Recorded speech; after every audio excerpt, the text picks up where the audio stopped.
Well, welcome to another episode Out of the Blank podcast. I'm here with Kyle. Thanks for having me.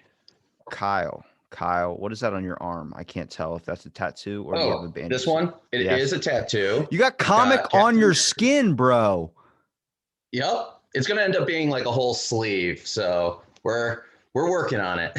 Oh my goodness. I guess to say the topic of the day is comics. Holy crap, dude. I saw a kid at my work with a Green Lantern tattoo on his back of his tricep. And I was like, is that Green Lantern? He's like, yeah, a lot of people don't know what that is. And I'm like, you'd be surprised with today's culture. You'd expect more people to know, like, more superheroes. But I think everyone thinks of like the Green Lantern movie and they're like, it's crap. And I'm Yeah. like, no, it's not. It's amazing. I love it.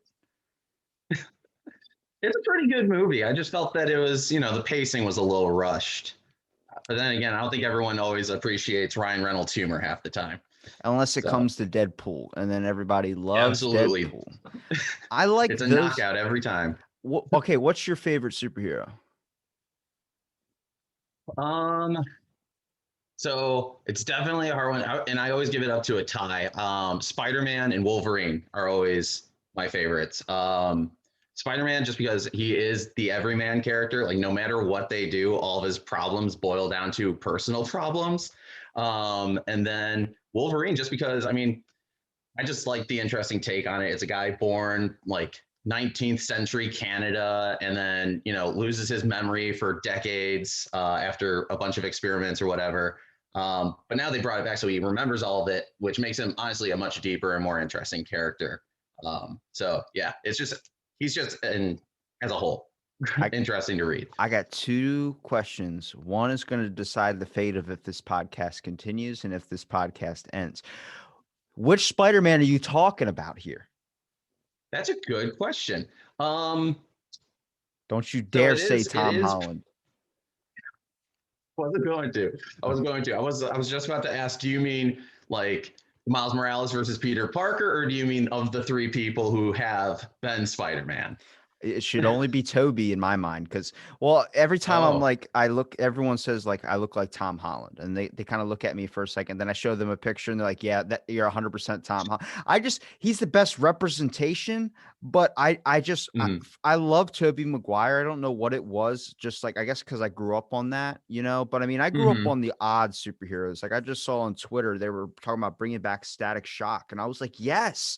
Like nobody ever talks about I guess I love the obscure ones. I'm a Wolverine fanatic. I like Wolverine too. My buddy does impressions of Wolverine and all that. But like, I'm a man.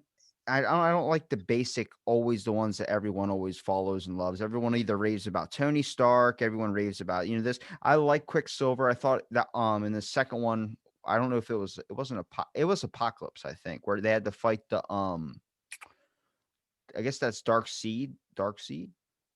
Yeah. No, maybe.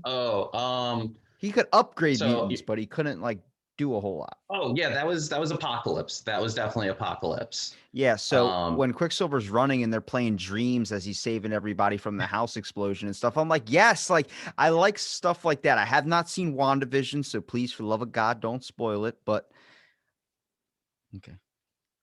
Well, I won't spoil it. Don't worry. I'm one of those people that definitely tries to preserve the "you have a month before I'm able to spoil things" kind of thing. That's my rule because I used to have students that would come in my class, and of course, I've been busy the night before getting their lessons ready and doing grading, and they come in and they're like, "Oh my God, let me tell you," and like whatever the latest Marvel thing is, and I'm like, you can either say it and leave my classroom now, or we can stay together in this class and you keep your mouth shut. And they'll sit there and they'll be like a deer in the headlights. Just be like, all right. And I've had a couple that literally just back their way out into the hall and they talk to their friends outside instead. What made you what is the Marvel universe or DC universe? What's the comic culture mean to you? Because like for me, it's a little bit different. I guess because my age gap, I would say like I grew up. I didn't have comics. I think my first comic book was a Kiss comic book. So Cool. I only had like a very small influence into it. But I mean, the culture's gotten so big now. Everybody's either talking about superheroes, this superhero that. To me, so for me, it's really interesting because similarly, like I didn't really grow up too much. I think my dad bought me like 2 comic books growing up. And then one day he came home, like, I guess one of his coworkers must have been like, hey, I have all these comics and I don't want them anymore. And it was just a hodgepodge of Marvel and DC stuff, which for a kid like me who had terrible reading skills growing up, it helped me being able to like see a visual and be able to kind of get the context better, which now put me to where I am today. I can actually read very well. And then, but then like when it comes to the actual culture, I'm like 50-50 on the comic culture, not because of, me not liking it or being like 50-50 on liking it. Clearly love it a ton. But it's honestly the fandom. There's a very toxic fandom in there. How But I so? mean, With like rivals of like has the better so superhero? Because I mean, everyone shit I on Tony wish. Stark when he died, and I was like, "Good God, man, it's a movie." And he's like, he did a very good job in the couple of films, but everyone's like, "Oh, you lost your Tony Absolutely. Stark." It's like, well, who's your superhero then? You a Captain America Yeah. fan? Because even he turned into an old man, and they gave the position up. And see, and that's part of my problem with the culture is there's a side of the comic culture where they are absolutely gatekeepers. They don't like anyone being able to put a spin on the stories. Like, yeah, Tony died and Captain America is now an old man, which have all been a thing. And it's like also, as you point out, it's a movie. These guys are going to want to be done with these roles at some point. So calm down. The writers and directors are just giving it out.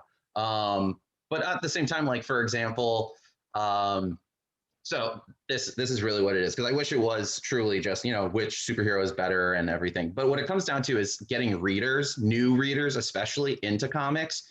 Especially if you're looking at people of color, women, they tend to get the raw end of the deal from those gatekeepers because they'll be like, well, you can't be a true fan because you don't know X, Y, and Z reasons that don't actually make sense. Um, so that's the only part I kind of dislike about the culture because the rest is naturally pretty inclusive. Yeah.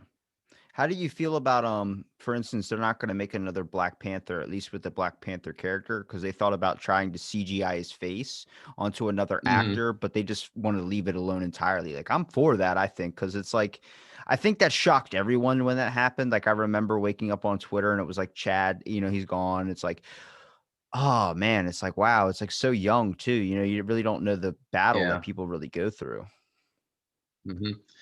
I mean, I think honestly, I think that's the best option for them, just because of the fact, like, let's face it, the first Black Panther is a cultural phenomena that we will always remember. It's iconic. It steps in the face of so many, like, again, these gatekeeper people were like, oh, this will suck because XYZ reasons. Their actual reason, they don't like that it's a character of color.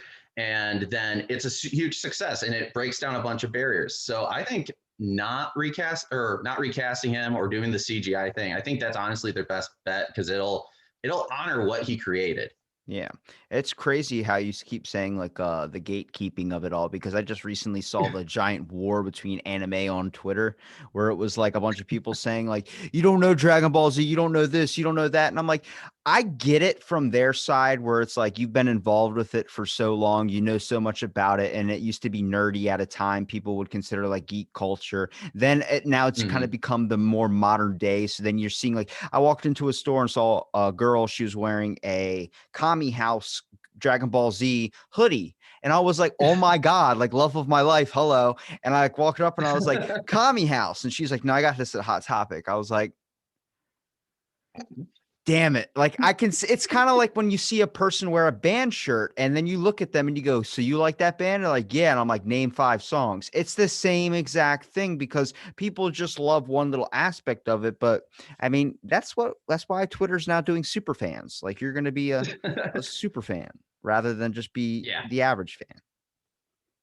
Yeah, I mean, it's a lot of stuff like that where, and I think what it straight up comes down to is I think it's people who are scared that new people are coming in and thus everything's going to change because of it, kind of thing, which is, again, like, it's absurd. Like, comics are going to still be comics, man. It's just now you're going to have, more options and more stories. The more people that get into it, the more stories we're going to get.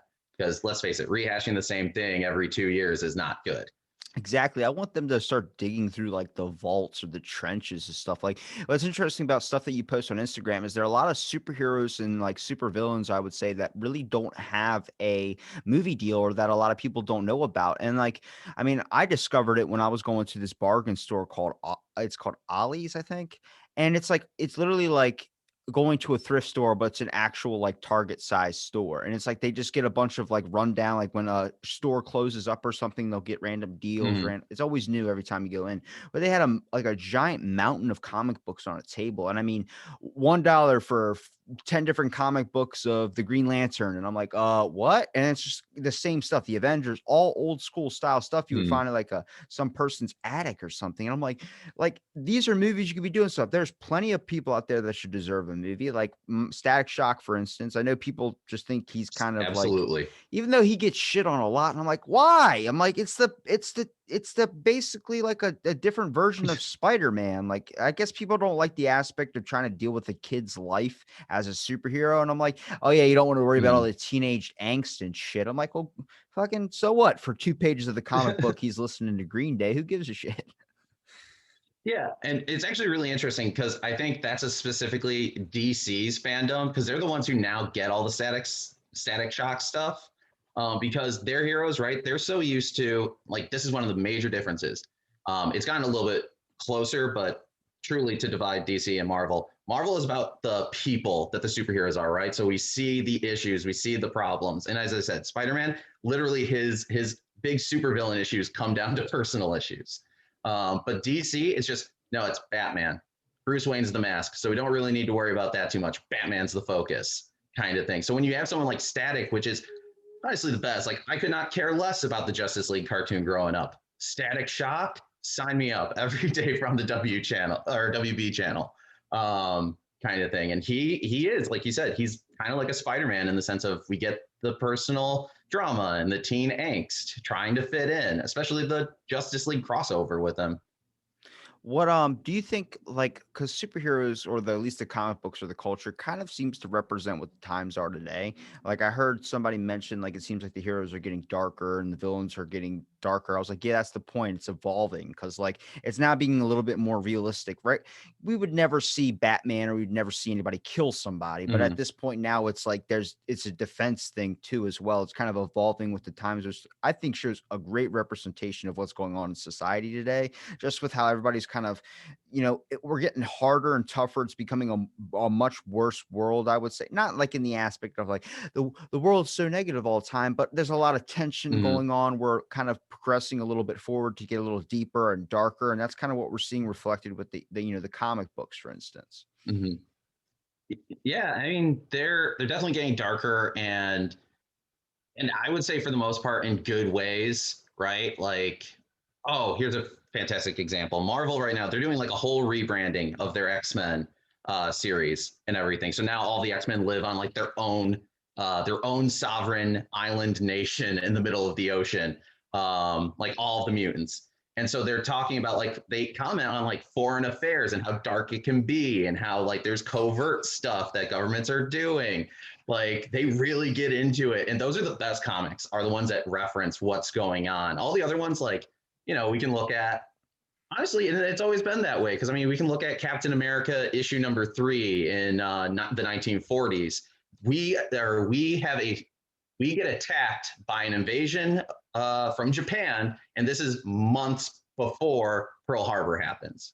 Right? We already knew that this is probably something that's going to happen. They put it in the comic and then it almost seems like it's telling the future kind of thing. And then World War II comics all about fighting Nazis and Japanese. 1950s, Captain America is not fighting Nazis anymore, it's communists. Wait till that gets canceled on the aspect of like there's going to be one person out there who's going to be a Nazi defender. Like there's probably not one Oh now yeah. because I don't know who would defend the Nazis, but I just saw Oreo put up a tweet and said transgenders exist, and I'm like, no shit. Like what are we doing here? Like you're making a statement to I guess it's like an ad type thing. So if you show your Yeah. support, then they'll buy more of your product type deal. But they just tweeted Mm-hmm. that like 4 words: transgens exist or are existent. And I'm like, no shit, man. Like what are we doing here? And like people are commenting Yeah. like, is this a cry for attention? And apparently Vanilla Wafers said the opposite. Vanilla Wafer said that they don't exist. There's only two. So then it was like a fight back. And I was like, wait a minute. So are you telling me that I supporting that if I ate vanilla wafers as a kid? I'm not understanding what the world's coming to. When are we going to see our Nazi defenders? When are we going to see the guys that go, hey, you know, my great grandfather? It's like, I wouldn't admit that if I were you. Yeah, I'm sure. I mean, we kind of do already have them, right? Like, there's plenty of people out there. It's just fortunate we haven't had a company, too big of a company, pop out and be like, "Hey, yo, remember World War II Nazis? We bringing them back." Like, fucking Ford. Like, Nobody even remembers Ford. He bought it. What is it? Mein Kampf. He bought the book and actually referenced Hitler in a couple of his speeches. But everybody's like, he makes nice cars. I'm like, oh. Pretty much, right? They sit there. I mean, like, for goodness sakes, he had what the rumor is supposedly he had a picture of Hitler on his desk too. I don't even have a picture of anybody in my family that I love on my desk. I don't know how he has a picture of Hitler. I don't know. I got a picture of my two dogs. So, like, that's about as far as I'm going to be. Well, there's like an old comic book of like, I'm pretty sure it's Captain America, like punching Hitler, isn't it? Or punching somebody, like one of the. That's the cover for the original Captain America Comics #1, 1941. So it would show you that Captain America was originally like a form of propaganda. I mean, during the war times, just promoting this superhero that was getting everybody like, yes, look at this. That's the enemies. Those are villains. I was like, that's programming from the start. Like, you're already automatically thinking that the Nazis are, I mean, they're obviously horrible, but. But yeah, like, no, I absolutely know what you mean. I mean, comics have always been propaganda. It's just a matter of how subtle they are with the propaganda. Right, like, as you said, World War II, as I said, 1950s, with the commie smasher, and then you get into the 60s is the heyday of the propaganda, in my opinion, especially in the Iron Man comics, and like some of the other very scientific based ones like the Hulk. Almost all of their villains initially were from Soviet Russia in some way, or connected to Soviet Russia, or the really racist one, the Mandarin, which he's supposed to be like this Chinese warlord from hundreds of years ago with these 10 magical rings. And how did they portray him? Well, his skin was completely yellow. His nails were extremely long, almost claw-like. Like, super racist caricature, but it was like, it was to target China. That was like the cartoons back in the day. I don't know what happened, but somehow, like, apparently, like, a Japanese character was always displayed with like glasses, really huge eyes, buck teeth, and like flat black eyebrows and like a bowl cut. And I'm like, as we all, even Looney Tunes did that after a while. And I was like, we all know that's not true, but apparently that was just the depiction that they showed us. It was like a form of propaganda. It's nuts to see like how comics were used back in the day, like not even thinking about it, just being like, oh, it's a good comic book, but like initially kind of programming you in a way to immediately already think a certain way. Like, I mean, it's good for morale when it comes to trying to support your own country. I mean, who doesn't want a picture of Captain America punching Adolf Hitler in the face in their room? I mean, come on now.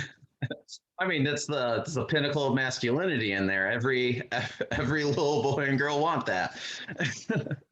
It's kind of like if you see Captain America, the movie, when he's talking to the schools and stuff like that, like, you can only defend and, you know, kick Hydra or whatever that is. It's a whole entire propaganda thing. And I was like, they had that back in the day in schools to be like a superhero, to be a hero. I mean, first of all, we can't even forget to mention one of the most influential people on TV back in the day, Christopher Reeves, when he was playing Superman. Oh yeah. Everyone lost their fucking minds. It was like when you see the Christmas Story and the little kid would get the decoder pen or whatever, and it'd be like, drink more Ovaltine. That's what Superman was, you know, before his horse accident, before all that. It was this aspect of like kids would literally tune in and want to just be like Superman, want to go beat up bad guys, which helped promote amazing community aspects when it comes to not being a horrible person in the world. Don't rob stores, don't do any of this, or Superman will come for you. More people wanted to be like Superman rather than be the enemy that Superman picks up and throws through a building.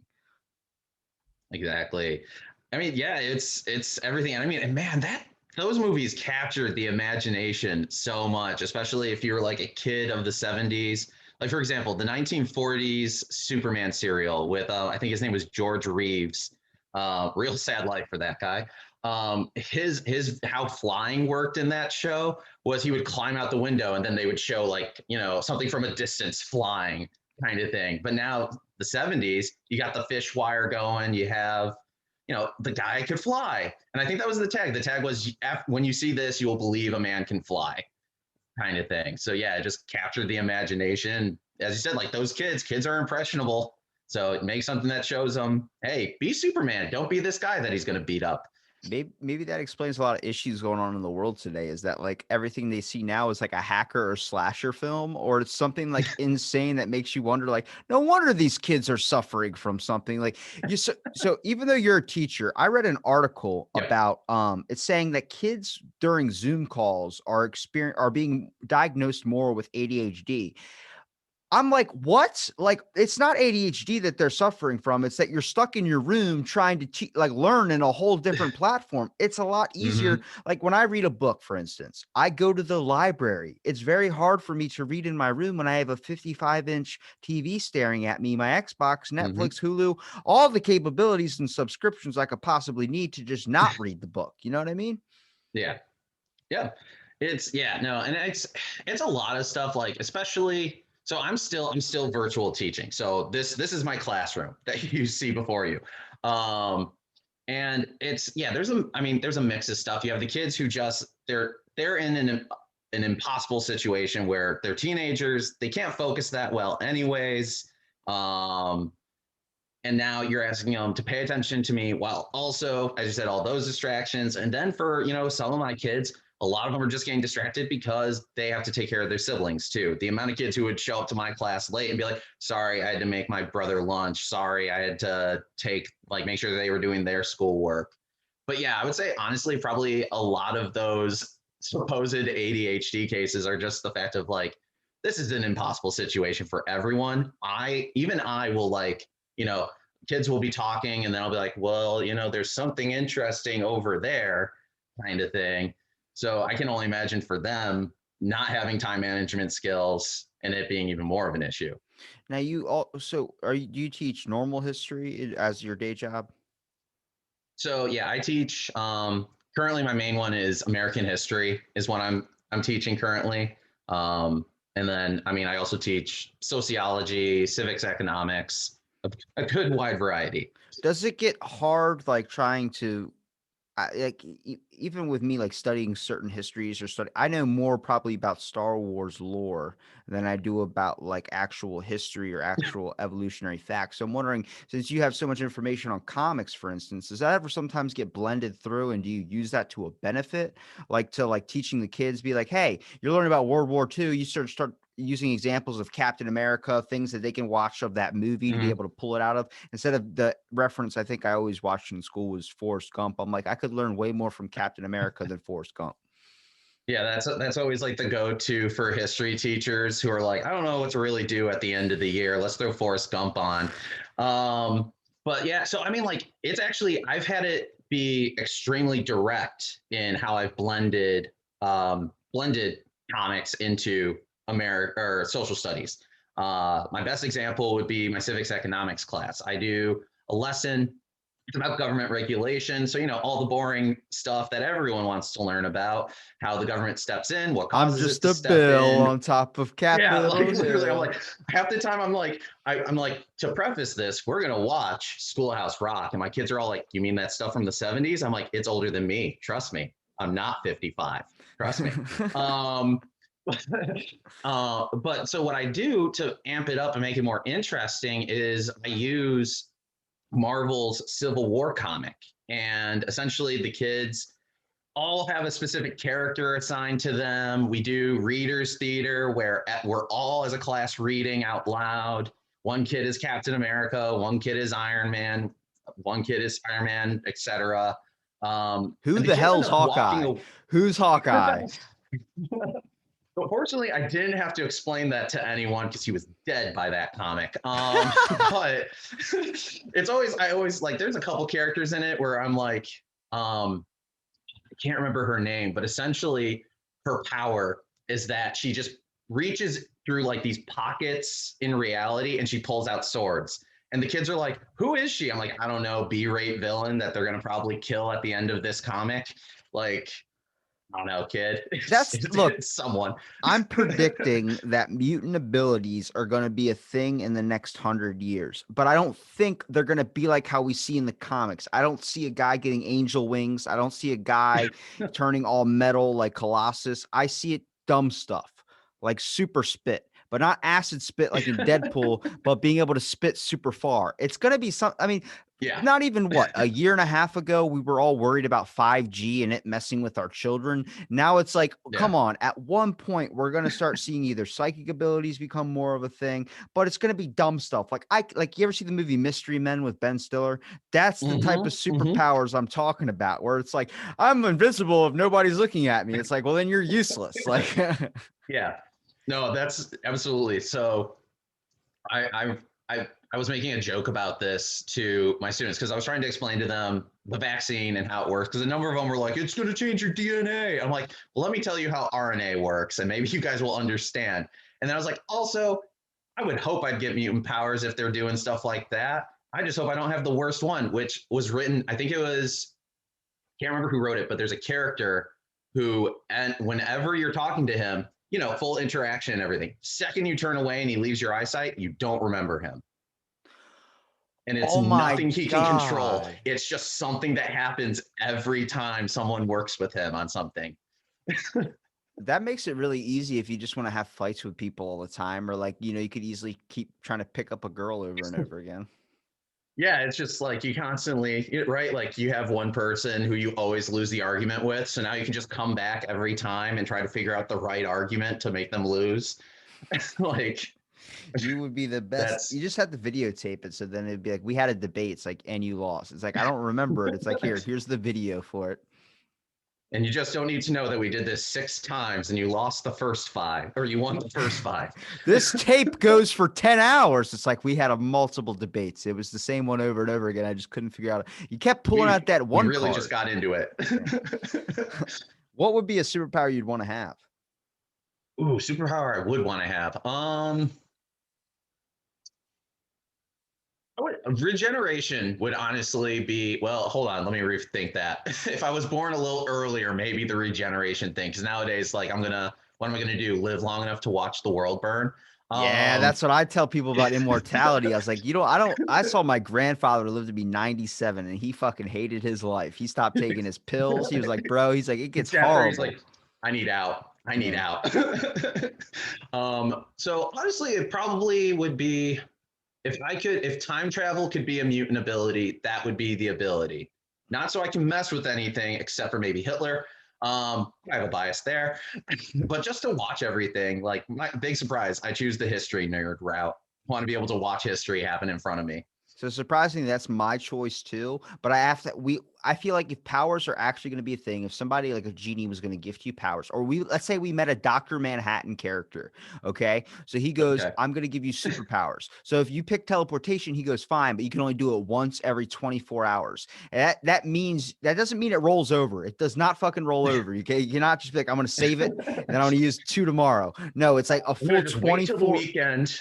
And it's not even right. You can wait till 11:59, teleport, and then 12 a.m. No, it doesn't matter. Time zones, none of that affects it. It's a full 24 hours after you've used your power. Would you still want that? Because that sounds awful. Yeah, I don't know if I'd want that. Like, I'd have to be very specific and intent. Like that would be nice to save on like plane tickets. Like that's the only convenience. But then you won't get your miles. You won't get your miles. Sure, you won't get your miles, but I mean, like, would I even need my miles at that point? Because then I could just be like, today I'm feeling Japan. I'm feeling Japan today. Disappear over summer break, come back after like 3 months. Like, I had a good time in Japan. Didn't cost me anything to fly there. So Godzilla attacks the day you teleport there. Yeah, just sit there and be like, all right, I'm gonna leave now. I'm gonna leave. It's like, hold on, you gotta wait a full 24 hours. It's like, are you sure? Oh yeah, land. So then you gotta learn how to survive for 24 hours while Godzilla just ravages. Oh my gosh. I would just sit, I probably wouldn't even know what to do. I'd probably just like, I know how this works out. I'm gonna just find where his feet's gonna land and end this quick.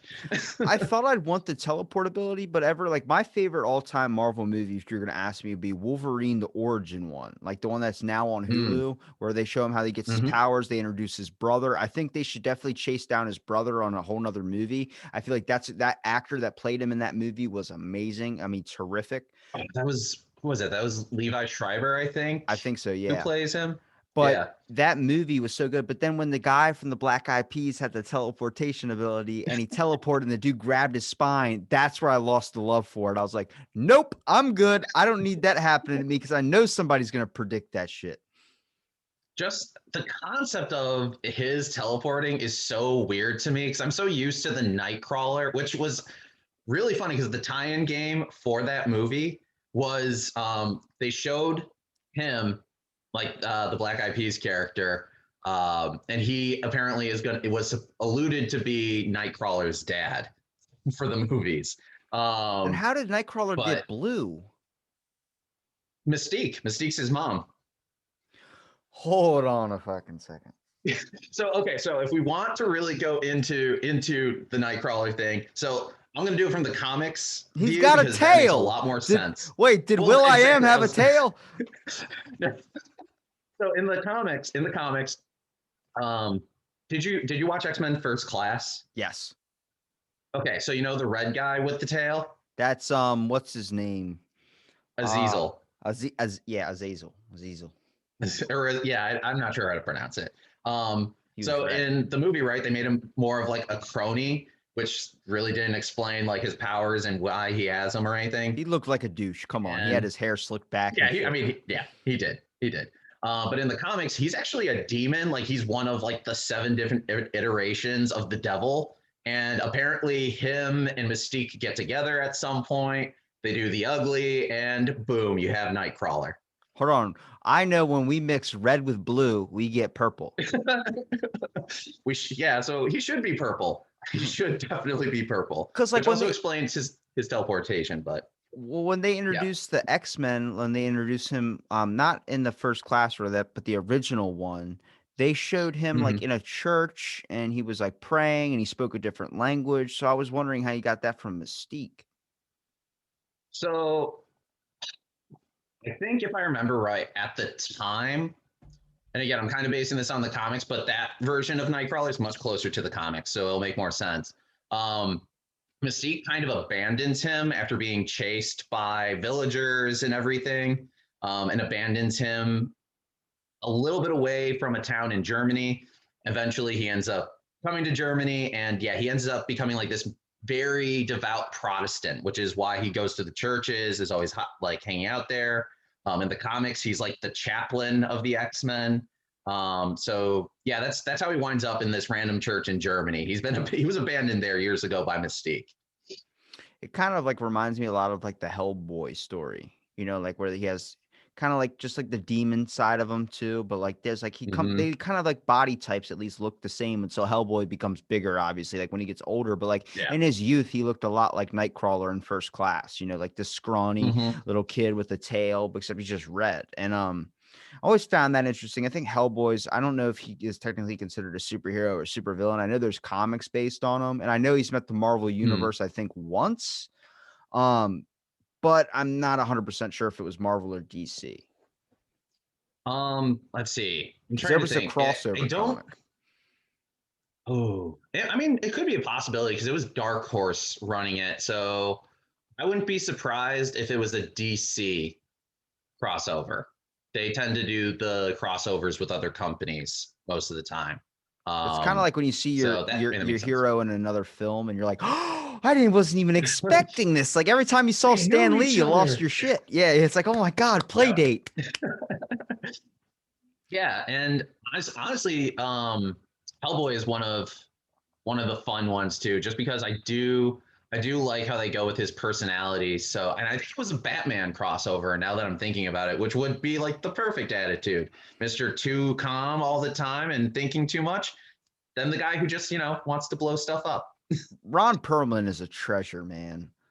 Oh, absolutely, When absolutely. he's singing in that library, can't smile without, I'm like, yes. I'm like, this is just perfect. Like, he's got like the little bit of the booze problem, but it's like he's still like he has a heart, you could tell. But what's it? Oh my God, I'm trying to think of that. I think I would say Ghost Rider. The story one on the television is a different version than Johnny Blaze. But my favorite, I have to say, would be Nick Cage's Johnny Blaze. Like I thought the first one was amazing. I thought the second one was amazing, but Mm, people didn't like it. But I was like, I don't know. It shows I like a hero that doesn't care. You know what I mean? Is on an aspect of like he's just trying to do the right thing based on like what is right rather than like if anybody gets in my way, you're in trouble too. I like that yeah, aspect of it. yeah. Nick. So I do like those movies, and I think they're good movies. My issue is always it's Nick Cage, so I just get hung up on everything about him, and I'm like, I'm sitting there, I'm like waiting for that moment where he overacts, and I'm like, come on, it's got to be coming, it's got to be coming at some point, and then sure enough, he always does something that's just a little too absurd. Um, and that version, I do like that version a lot more. Especially since I feel like they just didn't do justice to the other Ghost Rider in Agents of Shield.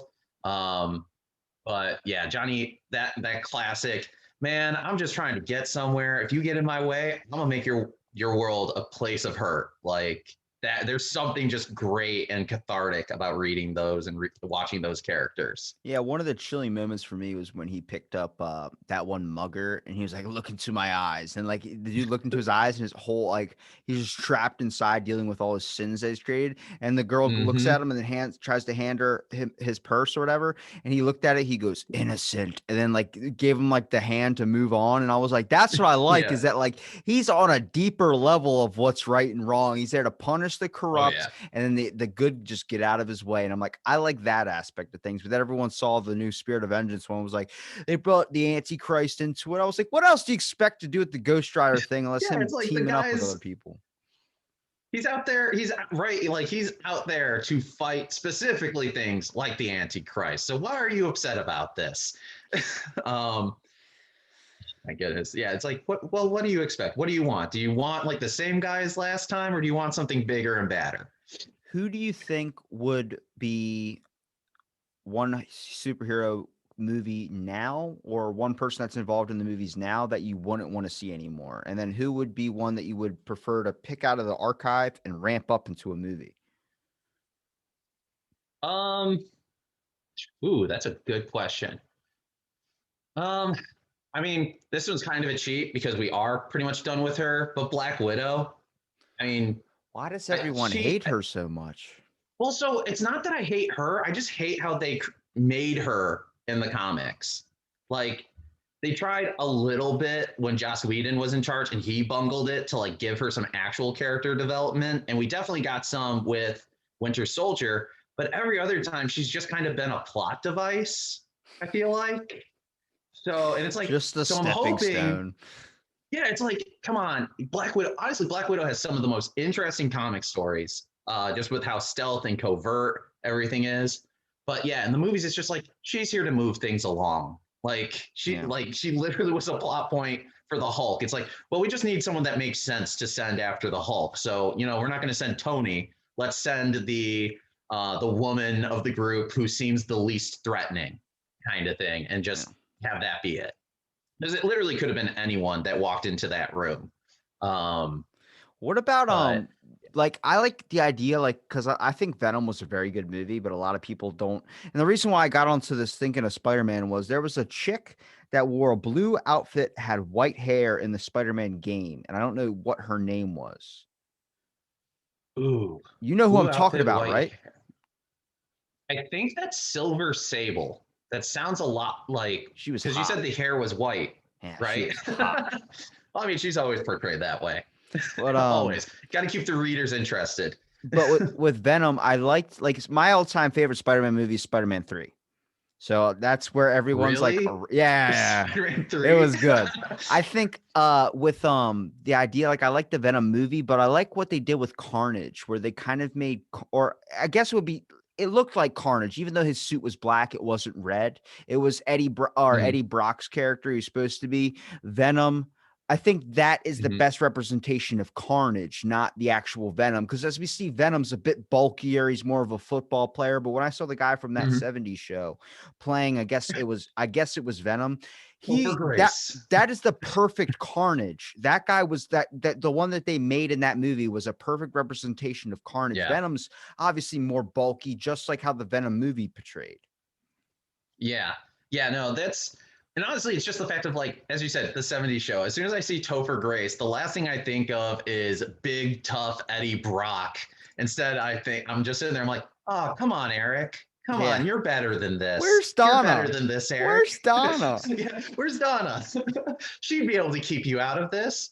Um, but yeah, it's just I don't know. The Spider-Man 3 movie, besides one very rushed, we had too many villains. And then yeah, it's just Venom did not hit for me the way that they portrayed him in it. It's definitely they It did a just much better job this time. just the whole Kid Goblin thing, I looked at it like, I can't. It's James Franco. I'm just staring at dumb face. He's just got dumb face. Like I can't get Yep. past that. But then whoever played Sandman, that was a perfect actor lineup. That dude that is He was great representation. fantastic. Yes. He was fantastic. I'd be happy to see him show up again in the new Spider-Man that they're working on. They're pulling all these other villains from the old movies. They might as well pull him. Well, that's what they did on Twitter is that they had 3 different actors upload a new Spider-Man trailer. And then I'm like, now I'm hearing they pulled the funding out of Doctor Strange 2 to make because I think if I was going to choose a superhero in recent times, I think Doctor Strange is Mhm. probably my favorite. I would love to have his powers and abilities, but I would hate to be stuck in the shadow dimension or the mirror dimension because I know I would never Yeah. fucking escape. That is too impossible for my mind. I had to like I felt like something broke when I was watching it. I was like, I don't understand how you could function in this right now. That's yeah. I feel like if they pushed me in because I know for a fact there's no way even if I became a sorcerer I could open it myself. Um, if they just pushed me in, I'd probably just sit there and be like, so where do I go? And they're like, no, just have fun here. He disappears. All right, I'm just gonna cool. It'll sit on the probably end floor with and me never move ever. just I was about to say I'd probably just end up within like an hour of it, sitting in fetal position on the floor, just hoping that they come back. He just comes back, dude. You haven't even moved an inch from where I left you. I was like, I'm too afraid, honestly. And Yeah, it's like I don't know what's out there. so with the Wanda Vision thing, I think they were talking about how it Mhm. was like a time loop. It was supposed to be the enemy from Doctor Strange, the Urmamu, Mhm.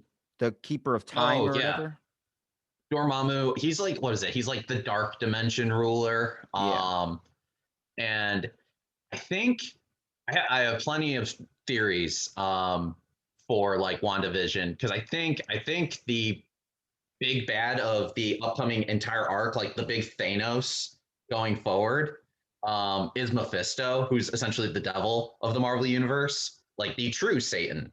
Um, and and he's going to be the big bad that really Doctor Strange is going to have a handful with. And I'm pretty sure he's probably going to show up in Doctor Strange too, especially with who's making the movie, who's directing Sam Raimi, I the thought they. horror I guy. swear to God, I thought they pulled the funding from Doctor Strange 2 to put in the Spider-Man because they were supposed to make an the Spider-Verse, right? But then did they just bail on that? So no. I don't think so, right? Like we don't truly know, but there's lots of theories and things that we can point to. But I think the way it's going to actually go is we're going to have WandaVision, and all the reality stuff there is going to be what brings us to Spider Verse in Spider Man 3, where Doctor Strange is going to be showing up as well. And then it's going to culminate in Doctor Strange with all the realities and multiverse stuff. Um, so that's what I think the progression is going to be. My brain hurts. Like my brain literally hurts because every time I try and find information, I'm always running into somebody talking about Jack Snyder cut or whatever the hell it is. I'm like, I get it. Okay. It's coming. Please just let me try and find out if there's going to be another Spider. Because my buddy, I hate watching the new Spider-Man. I don't like it. I hate Tom Holland to death. But my buddy loves dragging me to those movies. And so I've seen most Mhm. of them. But like, they got to do some better casting on some things. Like I wish they would actually keep the heroes in their roles. I don't think a hero should cross over. Like for Chris Evans, I believe he should still be the Human Torch. Like, I don't like the aspect that they pulled him into Captain America just because that's how I was initially shown to him. And I think one of the most Yeah. important things, especially if you're trying to create a culture and a dynamic thing here, is when you show a kid, Santa Claus, it's that idea of Santa Claus. And then if you just say, oh, now we're going to revamp Santa Claus instead of wearing, bushy white beard Mhm. and all this stuff, he's going to be this other thing. And then you're like, well, they've already gotten used to that one. Now you're bringing in this one. It's going to mess up a lot of like the flow of their minds, their belief in it all. Because the whole point about the Yeah. comic thing was there's an essence of belief. There's an essence of that's why everyone looks up to these heroes, looks at the villains. This idea that it brings them into this Mhm. fantasy, and you're kind of ripping up the fantasy when you keep switching out the actors because of like nobody really gave a shit in Harry Potter when they replaced Dumbledore. I thought it was the same Mhm. guy. I just thought he like went on keto or some shit. Well, we But were young enough that we were probably like, "Oh, old man, yeah, yeah, get yeah, it." he's got a beard, Gandalf. But I think it is important that you want to keep that innocence there, and how you kind of do that is also Mhm. trying not to mess with the whole factor of replacing actors. But I get it if an actor wants way more money and they feel like they got you Yeah. by the nuts, then you kind of got to stand your ground a little bit. But Yeah, that's what was it? That's the Terrence Howard and Don Cheadle. Essentially, yeah, was Terrence Howard was too angry that he wasn't going to get more money. So they were like, and he was asking, I think, supposedly he was asking for like the same amount in Iron Man 2 that Robert Downey Jr. was going to get. And I guess they were like, well, no. So we're going to get this new guy. and nobody said a But I think, word. Everyone looked at it like when no, no, we're just like, mm-mm. in the Fresh Prince when they replaced the aunt like 3 times. Nobody even really like everyone noticed it, but we didn't say anything. We just were like, okay, well, I Yeah, guess this everyone's is a like, new oh, one. well, I guess it happens. But like to your point with Chris Evans and the Human Torch, um, I think what that just honestly came down to, right, was the Fantastic Four was not owned by Marvel at that point. The movie rights, at least, did not belong to them. They belonged to Fox. Actually, the only reason why now Marvel does have them back is because of when they purchased 20th Century Fox. Um, so I think for them, they just kind of looked at it as we don't really care about those old movies. Those old movies are not Marvel movies. They are other brands' interpretations of Marvel movies. So they just kind of sat there and like, we're building our universe from the ground up. We know that it's going to be an interconnected universe. We know the long game. So I think for them, they were just like, so let's just go with someone like Chris Evans, who at the time, let's face it, had not made anything super big or well known since the Fantastic Four and not another teen movie at the time. And they were like, we can get him for cheap. He looks like he could be Captain America. It's Captain America. So I think that's what that one mostly just came down to there is they sat there and like, nah, that other stuff isn't Marvel, so we can do whatever we want.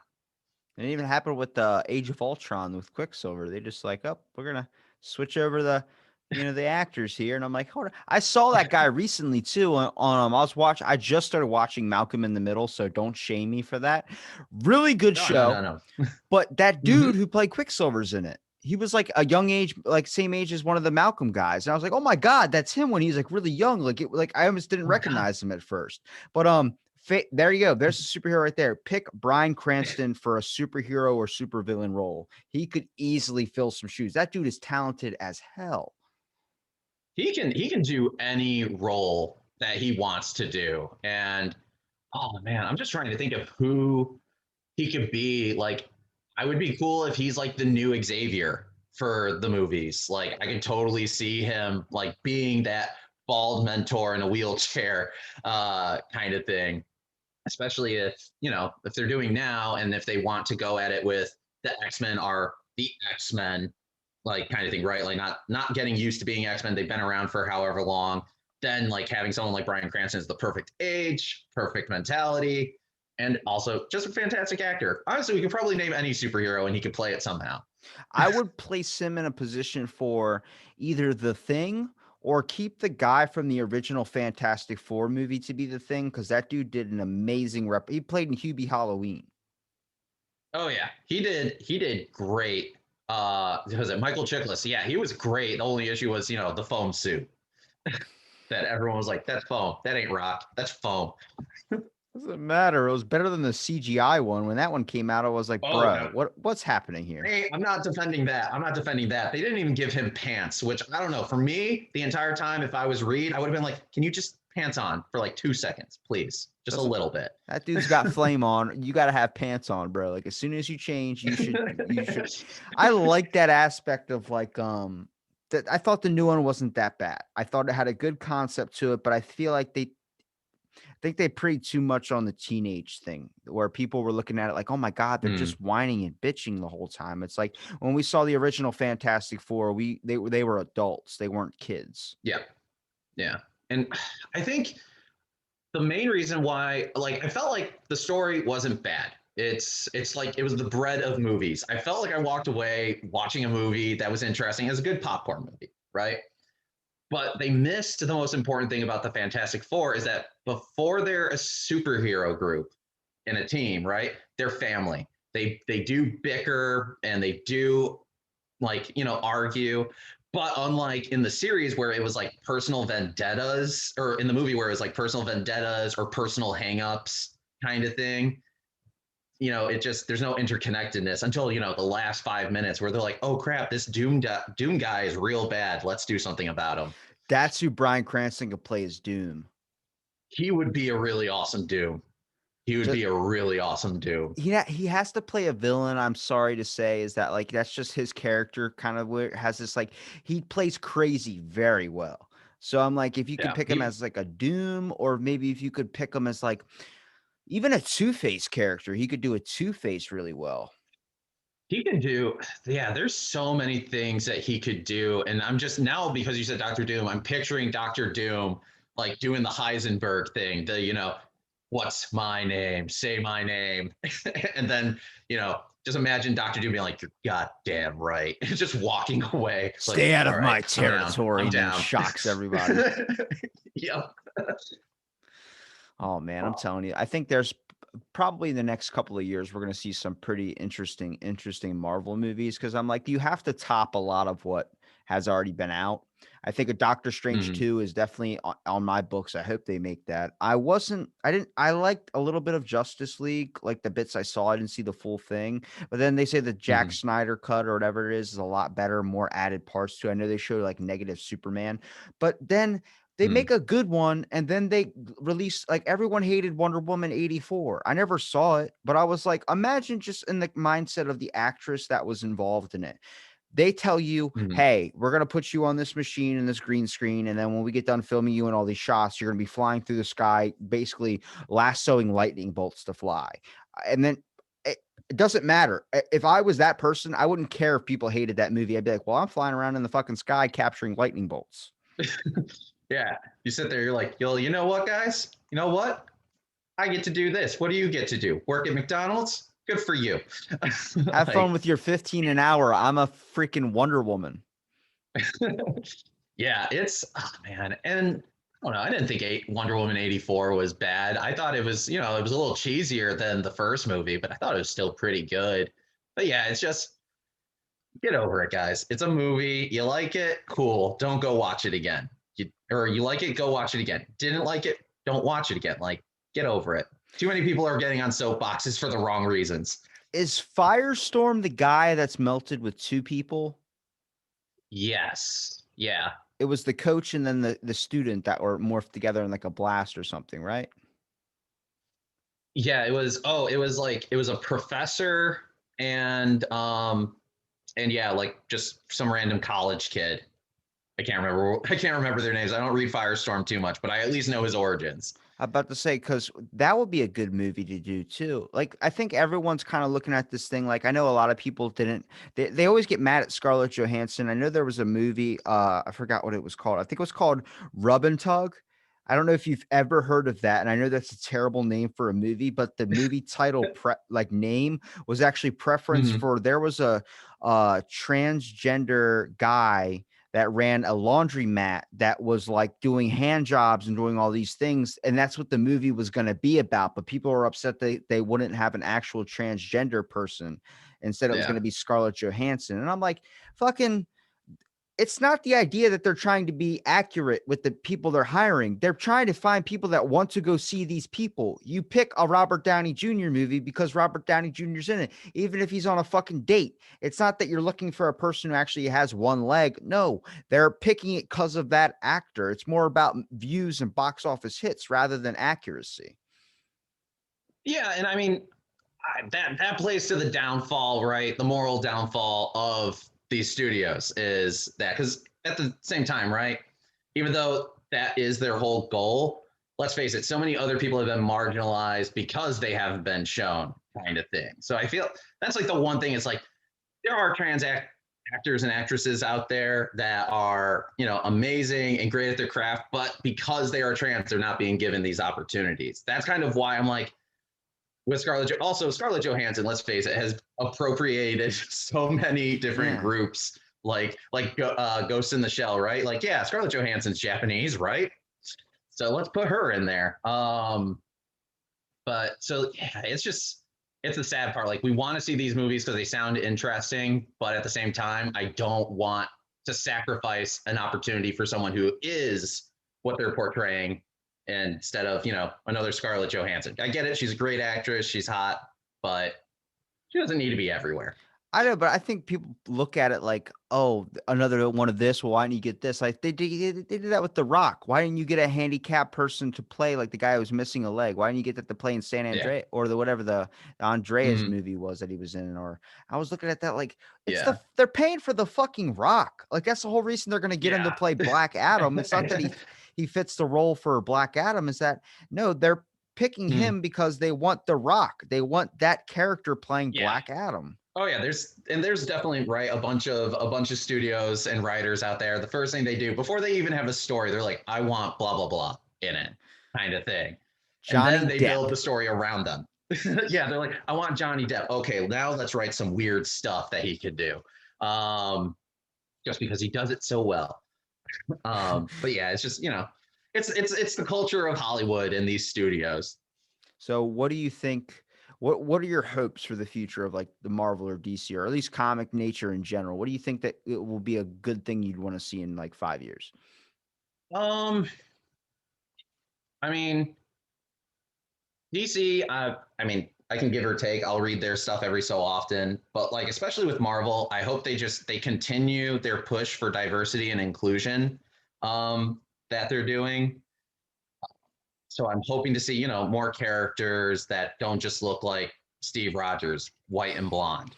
So I would like to see that, and then with the movies, same thing. And it sounds like they're on the right track for a lot of it. I just hope that they go through with those ideas. And then otherwise, besides that, with comics, it's not DC or Marvel, but I hope more and more publishers get on board with graphic novels in general. Some of the best history books that I've been reading recently are graphic novels, and they're getting me way more invested, way more interested. And hopefully, with more publishers doing that, more respect to people reading graphic novels will come as well. Because if I hear another teacher tell me graphic novels are not reading, I swear to God, I'll throw a book at them. I'm over it at this point. It's like, I wrote my thesis about this. I know what I'm talking about. Get out of my lane. Well, Kyle, I appreciate you for giving me your time today, man. Where can people find you? Your Instagram page? Is any other places they can find you? So Instagram, you guys can find me at Stern_history. Same thing on Twitter. Those are really the two main places. If you follow the Instagram, you get some really cool, awesome comic knowledge and occasional history and culture stuff. And then if you follow the Twitter, it's a lot of me doing pro-education tweeting and pro-education retweets for the most part. So if you're interested in those, come on by. And I'll make sure I link it all in the description. And thank you for listening to this episode of Out of the Blank podcast.